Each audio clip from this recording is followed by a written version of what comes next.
Hello! అందరికీ నమస్కారం. మళ్ళీ ఇంకొక మెయిల్ వచ్చిందండి. వామ్మో! అసలు 'పవన్ కళ్యాణ్' ఇంత కక్ష కడతాడా అన్నది నిన్న రాత్రి చూసిన మెయిల్ చూసిన తర్వాత నాకు మతిపోయిందండి. మొన్న కాకినాడలో మాట్లాడుతూ "తొక్కి నార తీస్తాను. మాకు 3 ఏళ్ళు అధికారం ఉంది. స్ట్రింజెంట్ యాక్షన్ తీసుకుంటాను" అన్నాడు. ఏదో అనుకున్నా. స్ట్రింజెంట్ యాక్షన్ తీసుకుంటాడంటే ఏం తీసుకుంటాడబ్బా అనుకున్నా. కనిపించిన వాళ్ళ పైనంతా గూడా అండి ఎక్స్‌కు కంప్లెయింట్లు. అంటే ఇంకా ఎక్స్‌లో ఎవరు మాట్లాడకూడదు. అంటే సోషల్ మీడియాలో ఎవరు మాట్లాడకూడదు. మాకు ఎక్స్‌లో కంప్లెయింట్లు ఇచ్చినారని ఎట్లా తెలుసంటే ఎక్స్ కూడా ఈమెయిల్ పెడతాడు. చూడండి ఈ కంప్లెయింట్ వచ్చింది. ఈ పలానా వీడియోనో, పలానా పోస్టో తీసేయమని. మీరు కూడా ఏదైనా చర్యలు తీసుకోండి అని ఎక్స్ కూడా పెడతాడు.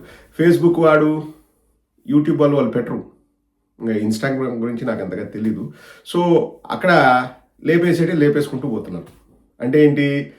ప్రజాస్వామ్యాన్ని కాపాడాల్సిన ఒక పెద్ద మనిషి ప్రజల గొంతు నొక్కుతున్నాడు. ట్విట్టర్ ఒకటి నాకు తెలుస్తుందండి. ఇంక యూట్యూబ్‌లో ఎంతగా వెనకలుండి ఈ కక్ష సాధింపు చర్యలు జరుగుతున్నాయో నేను చెప్తున్నాను కదండీ. 6 నెలల నుంచి మనకు తెలుస్తుంది. ఇక్కడ ఒక గమ్మత్తైన విషయం కూడా చెప్తానండి. నా క్లోజ్ ఫ్రెండ్ వాళ్ళ ఫాదర్ ఫోన్ చేశాడంట అతనికి. ఫోన్ చేసి, "ఏరా ప్రదీప్ ఉద్యోగం మానేశాడా?" అన్నాడంట. "లేదు నాన్న చేస్తున్నాడు." "ఏమి?" అంటే, "లేదు రోజు నా వీడియోలు చూడండి, సబ్స్క్రైబ్ చేసుకోండి, మర్చిపోవద్దండి" అని చెప్తున్నాడు.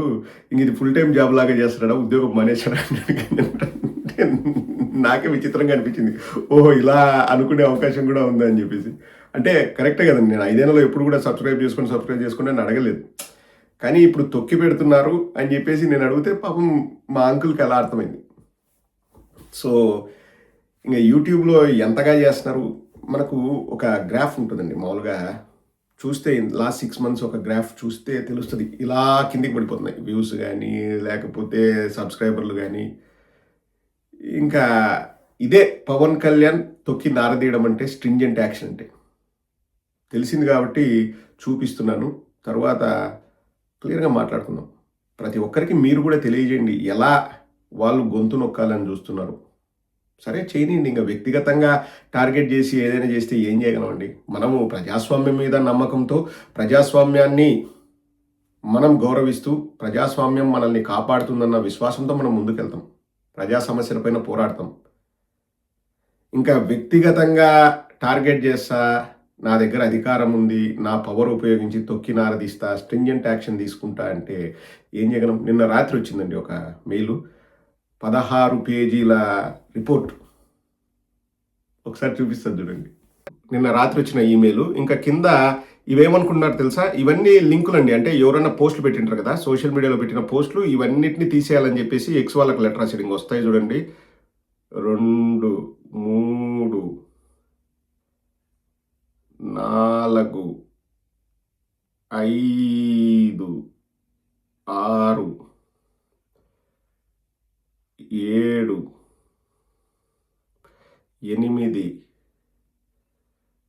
10,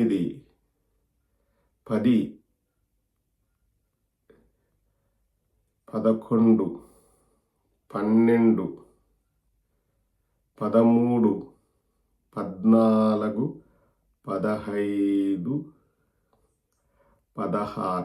16 పేజీల్లో ఇన్ని అకౌంట్లు చాలా ఛానళ్లకు, ఇండివిజువల్ ఛానల్స్‌కి, న్యూస్ ఛానల్స్‌కి అన్నిటికీ అంటండి.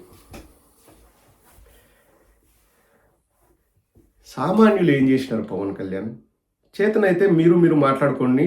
ఎవరు రాజకీయ నాయకులు పై పొజిషన్‌లో ఉన్న వాళ్ళు మాట్లాడుకొని మనం మంచిగా ఉందాం మాట్లాడకూడదని డిసైడ్ అయ్యారనుకోండి, ఏ సమస్య ఉండదు. ఉరుమి మంగళం మీద పడినట్లు మీరు బాగుంటారు. రేపు పొద్దున మళ్ళీ మీరు ఏదైనా ఫంక్షన్‌లలో కలిసినా, ఎక్కడ కలిసినా హాయ్, బాయ్ చెప్పుకోవడం, మీరు బాగుండడం, మీ సినిమాకు టికెట్ రేట్లు పెంచమని మీరు కాంగ్రెస్ వాళ్ళని అడగడము, మీరు పొన్నం ప్రభాకర్ గారు బాగుండొచ్చు, తప్పులేదు. కానీ సామాన్యులు ఇబ్బంది పడాలనా? ఇదే నా స్ట్రింజెంట్ యాక్షన్. పవన్ కళ్యాణ్ గారిని అడుగుతున్నాను. ఇదే నా స్ట్రింజెంట్ యాక్షన్. ఈ సందర్భంగా అండి, మరీ ముఖ్యంగా జన సైనికుల్ని ఒక ప్రశ్న అడుగుతున్నాను. జన సైనికులారా, నేను 5 ఏళ్ల నుంచి యాక్టివ్‌గా నా వాయిస్ వినిపిస్తున్నాను.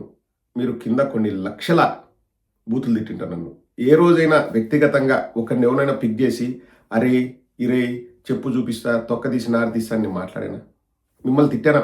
మనస్ఫూర్తిగా చెప్పండి. ఇక్కడ రాజకీయాలను పక్కన పెడదాం. నేను ఎప్పుడు కూడా తెలుగుదేశం వాళ్ళని, జనసేన వాళ్ళని కూడా మన సొంత తమ్ముళ్ళు లేకపోతే మన అన్నల్లాగే చూస్తా. ఎందుకండి శత్రుత్వం? దేనికోసం శత్రుత్వం? నాకు పవన్ కళ్యాణ్తో వ్యక్తిగత శత్రుత్వం లేదు, చంద్రబాబు నాయుడుతో వ్యక్తిగత శత్రుత్వం లేదు. నాకెందుకండి శత్రుత్వము? ఏం చేసుకోవడానికి I'm very busy in my life.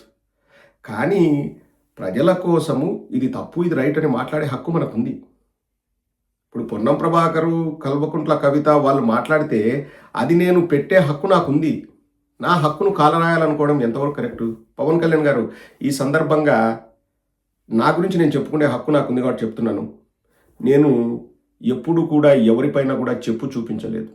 నేను రారా నా కొడక కిందేసి కొడతా, మిందేసి కొడతా, ఒంగోబెట్టి కొడతా, లేపి కొడతా, పడుకోబెట్టి కొడతా, పడుకొని లేపి కొడతా, పడుకొని పెడతాను. నేను మాట్లాడలేదు. వ్యక్తిగత దూషణలకు నేను వెళ్ళలేదు. నాకు తెలిసినంత వరకు అది నిజమంటే మాత్రమే నేను మాట్లాడుతున్నాను తప్ప 30,000 మంది అమ్మాయిలు మిస్సింగు వాళ్ళు వీళ్ళు అని చెప్పేసి నేను ఏ రోజు కూడా ఆధారాలు లేకోకుండా నేను మాట్లాడలేదు. అసలు మాట్లాడాల్సిన అవసరం నాకు లేదు. జనసేన వాళ్ళని నేను ఎప్పుడూ కూడా కనీసం అరే ఒరే అని కూడా తిట్టింది లేదు. నేను తిట్టలేదు. నేను కుటుంబ సభ్యుల జోలికి నేను వెళ్ళింది లేదు. అసలు వాళ్ళ వ్యక్తిగత విషయాల గురించి నేను మాట్లాడింది లేదు. పవన్ కళ్యాణ్ నీ సినిమాలు ఎత్తిపోవాలి, నీ సినిమాలు ఆడకూడదని నేను ఏ రోజు కూడా ఒక మాట కూడా మాట్లాడింది లేదు. నేను మాట్లాడలేదు. నాకు ఆ అవసరం లేనే లేదు. గుర్తుపెట్టుకోండి పవన్ కళ్యాణ్ గారు, ప్రజాస్వామ్య పద్ధతిలో ప్రజా సమస్యల పైన మనం పోరాడుతుంటాం. అంతే తప్ప వ్యక్తిగత కక్షలు, వ్యక్తిగత దూషణలు చేయలేదు. మేము అధికారంలో ఉన్నప్పుడు కూడా నేను ఎవరిపైన కూడా కేసులు వేయించాలని నేను ట్రై చేయలేదు. ఎందుకంటే అందరూ మన తమ్ముళ్ళు, మన అన్నలే ఉంటారు.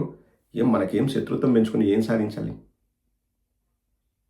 పైగా నేను చదువుకున్న వ్యక్తిని. పవన్ కళ్యాణ్ గారు, that is the most important thing. నాకు డిగ్రీ ఉంది, మాస్టర్స్ డిగ్రీ ఉంది. మొదటి డిగ్రీ, రెండో డిగ్రీ లేనోడు థర్డ్ డిగ్రీ ఆశ్రయించినాడంట. ఇంకా అట్లుంది పరిస్థితి. ఇప్పుడు నా దగ్గర మొదటి డిగ్రీ ఉంది, నా దగ్గర రెండో డిగ్రీ ఉంది, మీ దగ్గర ఏముంది? అధికారం ఉంది కాబట్టి నేను ఆ 2 డిగ్రీలు లేవు కాబట్టి థర్డ్ డిగ్రీ ప్రయోగిస్తా అన్నట్టు ఉంది పవన్ కళ్యాణ్. ఇంతకుముందు తెలుగులో సామెత ఉన్నది, ఉట్టికే లేనమ్మ స్వర్గానికి ఎక్కుతా అని. ముందు 2 డిగ్రీలు లేనోడు థర్డ్ డిగ్రీ కోసం పరిగెత్తినట్టు అట్టుంది. ఇంకా ఏం చెప్పాలి పవన్ కళ్యాణ్? ఒకటి, పవన్ కళ్యాణ్ గారు, మీరు ఇవన్నీ చేస్తే మీరు ధైర్యవంతులు అనుకుంటే ఇంకా అంతకంటే మూర్ఖత్వం ఉండదు. మీ మంచి కోరే చెప్తున్నా. ఇవన్నీ చేసి నా దగ్గర అధికారం ఉంది కదా, నేను ఇష్టారీతిన చెలరేగిపోతాను, ఇష్టారీతిన పిల్లల్ని ఇబ్బంది పెడతానని మీరు అనుకుంటే అది హీరోయిజమో, అది గొప్పతనమో అనుకుంటే ఇంకా మీకంటే మూర్ఖులు ఎవరు ఉండరు. ప్రజలు దాన్ని హర్షించరు పవన్ కళ్యాణ్ గారు. ఇప్పుడు మంచి చేయండి. ఇప్పుడు మీరు ఎన్ని విమర్శలు చేసినారు? మేము అధికారంలో ఉన్నప్పుడు మీరు ఎన్ని విమర్శలు చేసినారు? 30,000 మంది అమ్మాయిలు మిస్సింగ్ అన్నారు. ఇప్పటికీ మీరు ఆధారాలు చూపించలేదు, ఒక అమ్మాయిని వెనక్కి తీసుకుని రాలేదు. సుగాలి ప్రీతికి న్యాయం చేస్తున్నారు. ఇష్టారీతిన మా వాళ్ళని మాట్లాడారు. కులభావం పెంచుకోమన్నారు. నేను చెప్పానా కులభావం పెంచుకోమని? నేను చెప్పానా? మతాలని నేను రాజకీయాలకు వాడుకున్నానా? ఒకడెవడో పిల్లోడు కింద కామెంట్ పెట్టాడు. నేను ఎక్స్లో ఇదే విషయాన్ని పోస్ట్ చేస్తే ఒకడు, మీరు పవన్ కళ్యాణ్ డ్రెస్సుల గురించి మాట్లాడారు. దండం రా నాయన. నేను అన్నపాలజెటిక్ సనాతని అంటాడు. టీషర్ట్లు, హుడీలు, జంపర్లు ఇవన్నీ వెస్ట్రన్ క్లోత్స్, మనవి కాదవి. విదేశాల నుంచి మనం మన దేశానికి తెచ్చుకున్నాం, వాడండి తప్పులేదు. కానీ ఒక డీసెన్సీ అండ్ డెకోరం అనేది ఉండాలి. ఆ ఉప ముఖ్యమంత్రి పదవికి ఒక వాల్యూ ఉంది. ఇప్పుడు ఈ సాయంకాలం పూట నువ్వు సరదాగా వాకింగ్కి వెళ్ళినప్పుడు, ఉదయం షటిల్ ఆడేటప్పుడు నువ్వు టీషర్ట్లు వేసుకో, ఎవడొద్దండు. సరే పో, మీ ఎవరో బార్బర్ షాప్ ఓపెనింగ్కి కూడా ఆ రోజు నువ్వు టీషర్ట్ వేసుకెళ్ళవు, వెళ్ళు, నాకు అభ్యంతరం లేదు. కానీ సమీక్షలు చేసేటప్పుడు 9 to 5 జాబ్ టైం, నువ్వు జాబ్ చేసేటప్పుడు అధికారులతో మాట్లాడేటప్పుడు నువ్వు టీషర్ట్లు, హుడీలు, జీన్స్లు వేసుకొని మాట్లాడితే ఆ పదవిని అవమానించినట్లు. ఆ పదవిని అవమానించినట్లే అండి. ఏ నాయకుడు కూడా టీషర్ట్లు, జీన్స్లు వేసుకొని ఒక క్యాజువల్గా వచ్చి నేను ఈరోజు రివ్యూ మీటింగులు చేస్తాను, నేను స్టైల్గా వస్తాను అని ఎవ్వరు రారు. అది కూడా నేను పవన్ కళ్యాణ్ చెప్తున్నా. డిగ్రీ ఉంటే అది కూడా తెలిసేది పవన్ కళ్యాణ్కి, ఎటువంటి బట్టలు వేసుకోవాలి, ఎటువంటి టైంలో ఎలా ఉండాలనేది తెలిసేది. అది నేను చెప్పే ప్రయత్నం చేసినాను. అది తప్పు. ఎవరైనా కింద పిల్ల సైనికులు మీరు అనుకుంటారేమో నేను ఆయన్ని ఎగతాళి చేస్తున్నా, అది తప్పురా నాయన అని చెప్తాం అంతే. పవన్ కళ్యాణ్ గారు కక్ష సాధింపు చర్యలకు వెళ్ళకండి. మళ్ళా చెప్తున్నాను కదా, ఇదేదో మేము భయపడి మీకు జరుగుతుంది.